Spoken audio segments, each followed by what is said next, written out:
Hello everyone, story time.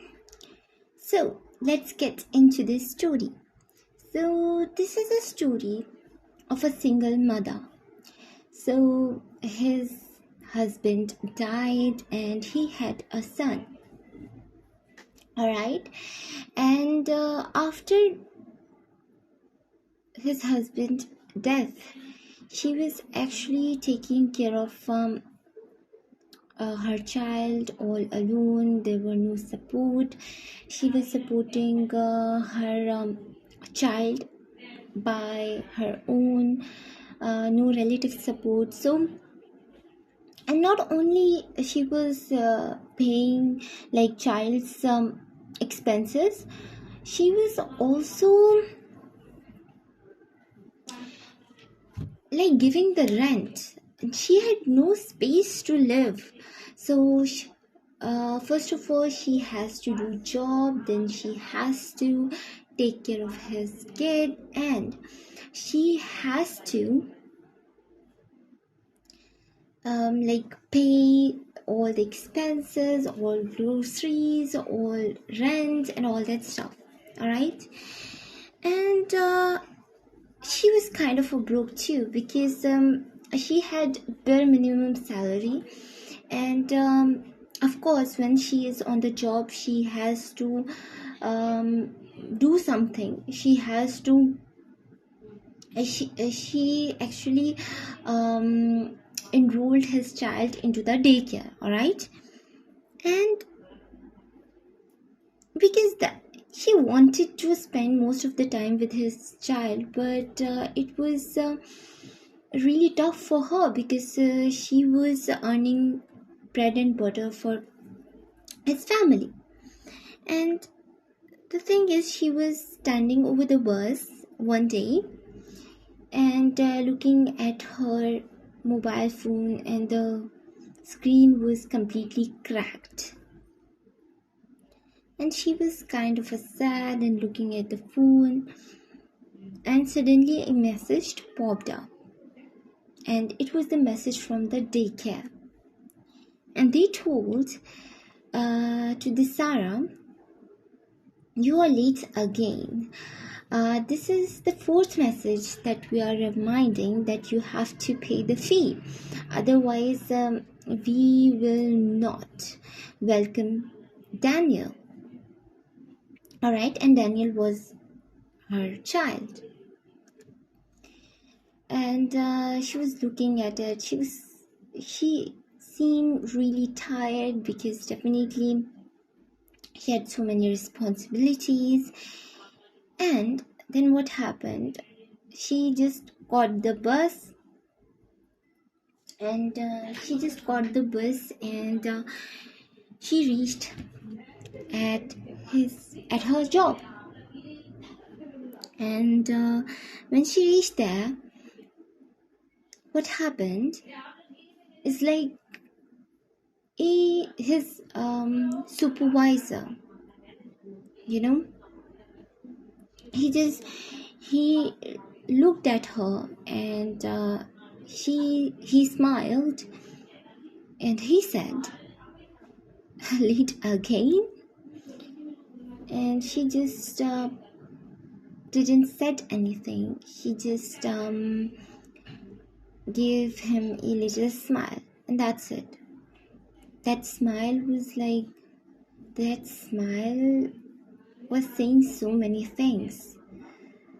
That smile was not a simple smile.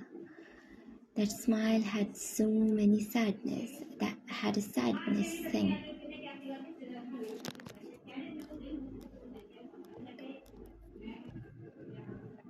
And she just sat on her desk and she started doing her work.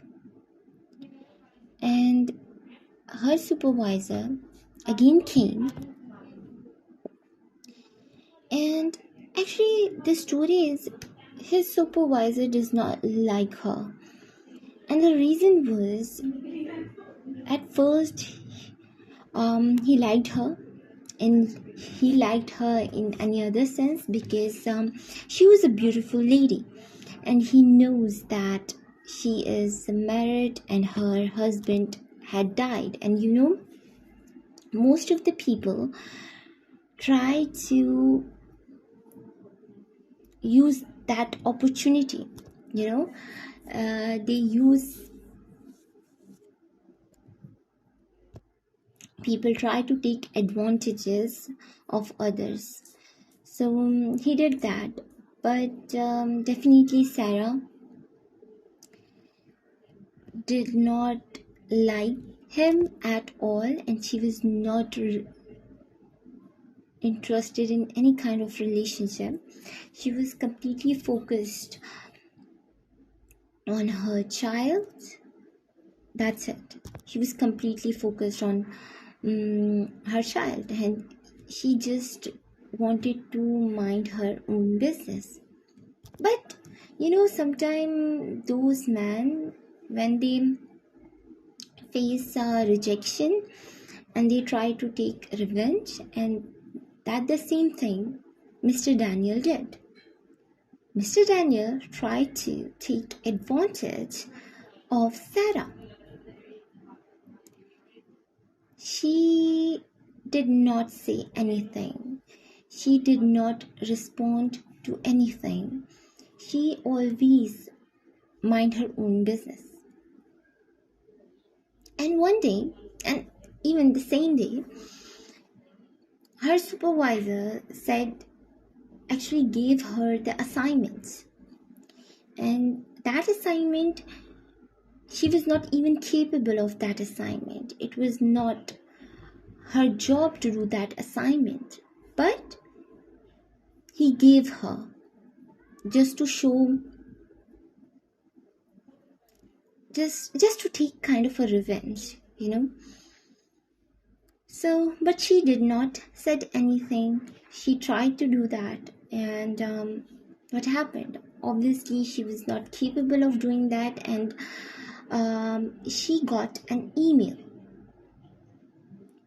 from higher management, and the email was like, you are late, you are almost so many times late, and you are not doing a satisfactory work. And his supervisor was actually standing behind her, and he said, you want to protect your job? I think you should be little polite to me. And by polite, everyone knows what he actually means. And at that time, Sarah was like, all right, enough is enough. She definitely don't want to compromise over her values, all right? And she was clearly not involved into that kind of relationship. And she does not want that kind of a relationship. She stood and she went to the office and she removed her card from her neck and she put that card over the table in front of higher management. And the higher management member said, what is this? She said, I wanted to resign right now. And he was like, are you sure? And she said, yes. And at that day, she just left. And she had no idea what she will do. She had zero idea. But she felt kind of empowered. She felt human. She felt like, okay, maybe I am beyond all this stuff. I can't let people to take my advantage. And she came to her flat, and one of her friends thought to meet her out of nowhere.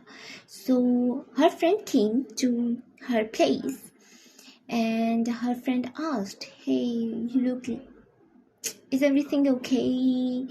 So she said, yeah, and she was really super chill at that time.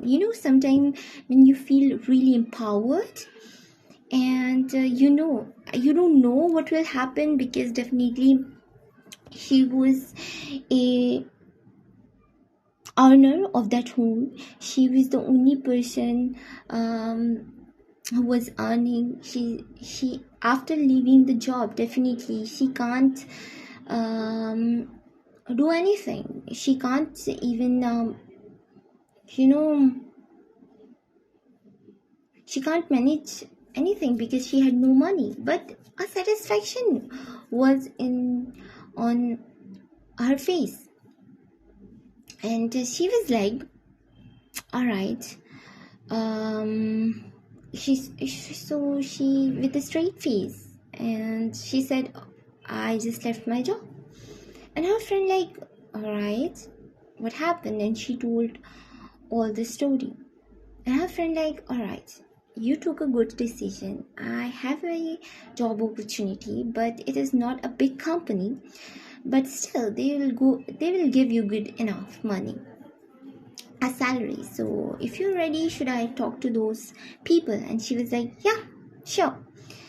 And her friend talked with the other company, and they interviewed the Sarah, and Sarah got the job, and Sarah shifted to another city because that company was operating into another city. So yeah, at that point she felt like satisfaction. She was so satisfied. She was not earning that much, but she was earning good amount of money, and and the job timing was also less, so she was able to give maximum of her time to her kids, and she was happy. So here's the thing, sometimes we feel like if we will not do this and that, everything will be finished. But if something is against your values, just always stand by your values, because if you believe in God, then definitely God will create a path, and you will definitely find a better opportunity than the before. So never ever compromise on your values. I hope you enjoyed this story. So next time I'll come with another interesting story. Take care. Bye bye, my little cuties.